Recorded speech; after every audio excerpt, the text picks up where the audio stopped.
dit, donc est-ce que c'était une erreur de casting de faire venir un EPF pour parler de zones humides? Alors les EPF, c'est quoi? Ce sont des établissements publics créés par l'État ou par les collectivités pour faire du foncier, et faire du foncier pour produire des logements. Alors c'est un petit peu original. Alors toutefois, le Code de l'urbanisme précise que dans le cadre de leurs compétences, ils peuvent entre autres contribuer aux politiques de protection contre les risques technologiques et naturels et participer à la préservation des espaces naturels et agricoles. Donc voilà, donc, un système général, c'est production de foncier pour du logement, notamment du logement social, mais de titre dérogatoire, mais inscrit dans le Code de l'urbanisme, on peut faire de la biodiversité. Alors l'EPF, c'est quoi? C'est un opérateur au service des stratégies des territoires. On achète à la demande des collectivités. L'EPF Nord-Pas-de-Calais, c'est un EPIC, un établissement public à caractère industriel et commercial, et il a été créé en 90. Et 90, c'est pour ceux qui se rappellent un petit peu, c'est la dernière gaillette de charbon qui a été remontée à Wany, c'est la fermeture des mines, c'est 10 000 hectares de friches industrielles sur le Nord-Pas-de-Calais, c'est 50% des friches industrielles françaises. Donc il fallait changer l'image de marque de la région, il fallait casser la friche, il fallait casser l'usine en déshérence. Voilà un petit peu pourquoi l'EPF a été créé. C'est une drôle de structure, elle est gouvernée, c'est une structure d'État, mais qui est pilotée par les élus du territoire. Alors l'EPF, en quelques mots, c'est 5500 hectares de friches traitées en 26 ans. À un moment, on a eu une recette, on a pu acheter, donc c'est 1500 hectares acquis, parce qu'au départ, on intervenait sur des terrains des autres avec l'argent des autres. L'argent des autres, c'est fonds européens et contrats de plan. C'est 2200 hectares de terris miniers acquis pour la TVB, la trame verte et bleue. C'est 1000 hectares de terris renaturés, c'est 600 hectares boisés, c'est 80 millions d'euros investis pour la renaturation des terris, et c'est actuellement une centaine d'hectares achetés en Nord-Pas-de-Calais, recyclés, déconstruits et remis sur le marché, avec un budget de 70 millions d'euros, désolé. Alors notre intervention, elle est en trois axes. Le premier, le 65%, c'est pour le logement, 25%, c'est pour l'immobilier, les services et l'industrie, et 10% de notre intervention, c'est pour la biodiversité. C'était quand même 25 millions d'euros pour notre plan pluriannuel d'intervention de 5 ans. Voilà, comment on intervient, on passe des contrats, des conventions avec les territoires, on achète ou on essaie d'acheter les terrains, on les gère, mais pas écologiquement, on gère les raccordements, on gère les mitoyennetés, on gère les clôtures, on gère les parpaings, entre guillemets, pour fermer les usines qu'on achète. Après, on déconstruit les usines, on fait éventuellement de la requalification, de la renaturation. Après, on revend ça au territoire ou à leurs partenaires, et après, on évalue ce qu'on a fait. Alors, quelques photos pour vous montrer. Vous voyez, avant, après, les usines disparaissent, que ce soit à Corbehem ou à Arc. Ça, c'est l'usine Arc International qui a été déconstruite. Ici, c'est en bord de falaise. Vous avez des maisons qui disparaissent. Plutôt que de les voir tomber dans la Manche, on préfère aller les retirer, les extraire en bord de falaise, plutôt que de les voir tomber. Donc on a déjà déconstruit 15 maisons, voilà, avec la préservation de pelouses aérohalines, avec le crambé maritime qui a survécu à nos travaux. Voilà, ici c'est le temps de la galoperie, certains le connaissent, c'était un ancien parc d'attractions zoo. On a déconstruit cet espace ludique et c'est revendu à la commune et au conservatoire d'espaces naturels. Voilà, et je vais vous montrer quelques photos où on va rentrer progressivement dans le principe des zones humides. Ici, vous avez une zone chimique, une usine chimique, c'est Pichinet Usine Kuhlmann à Waterloo et Lers. C'est 37 hectares d'emprise foncière.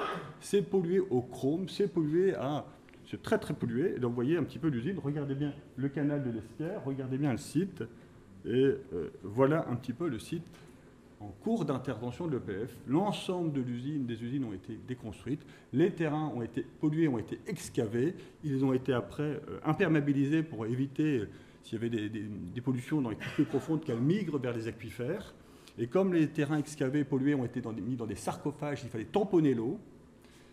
Et voilà le résultat final, donc la création ex nihilo de zones humides sur des anciennes friches industrielles, sur 37 hectares à Waterloo. Voilà un petit peu la gueule du site. Maintenant, ça a été cédé à la mail. Voilà, ici, c'est une gravière où on a déconstruit une usine, une cimenterie. Ça, c'est à Calais. C'est le Colombier Virval. Ça, c'est des conseils qu'on donne à des carriers, donc dans le cadre de partenariat public-privé. Les mêmes photos, vous voyez toujours les mêmes buissons, avec la création de grandes plages, de grandes vasières sur les bords d'une sablière. Ici, c'est la création de toutes pièces d'une lande acide dans le cadre d'une sablière, dans le cadre de transfert de graines, transfert de foin, pour recréer des habitats originaux. Et là, c'est la déconstruction futur, prévu, d'une pisciculture que nous avons acheté, et on va refaire une petite rivière pour faire un bypass, un bras de contournement du Bief qui va être conservé parce que c'est un monument historique avec un moulin. Alors, puisque il ne me reste plus qu'une minute, je vais vous parler des terris.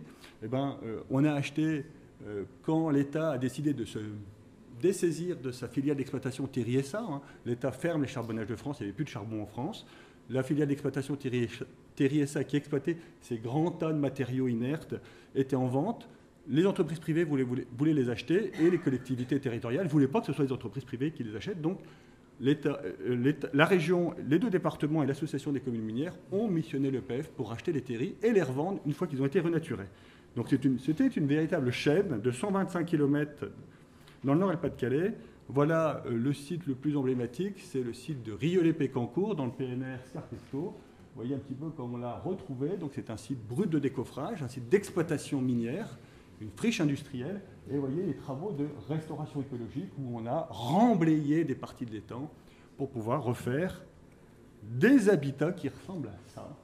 Voilà, une dizaine d'hectares de roselières. Alors j'ose plus trop parler de phragmités parce qu'on a vu que les phragmités en Italie ne sont pas forcément très appréciées, je plaisante. Donc voilà un petit peu une autre vue du site. Voilà ce qu'on est capable de recréer. Donc c'est le même site, hein. C'est le site Rieulay-Pécancourt en le terri des Argales. Il a été rebaptisé. Voilà, en 10 ans de temps, voilà à quoi ça peut ressembler. Ici, c'est le terri d'Auberchicourt. Vous voyez, une espèce de gros remblai comme ça. L'industriel, il s'en va. Voilà comme il laisse son site. Le PF intervient, on racle, on retire. Regardez l'île, eh ben, comment elle était rabotée par rapport à celle de tout à l'heure. Voilà, on crée, on décape, on fait des chenaux pour éviter que les roselières s'installent partout. Voilà le site après notre intervention. Voilà, j'en ai fini quasiment. Ici, là, on a décapé une terre agricole, ça c'est à Rovarandin. Et on a mis un barrage et on a remonté le niveau d'eau. Et de temps en temps, on fait des choses qui ne sont pas très belles, c'est-à-dire on fait des mares. On fait des mares sur des tas de cailloux. Et là, c'est pour une espèce bien connue dans le bassin minier, qui est le crapaud calamite. Donc de temps en temps, création de petites zones humides, sans végétation, pour des espèces cibles. Voilà, j'en ai terminé. Et je pense avoir tenu 6 minutes et demie.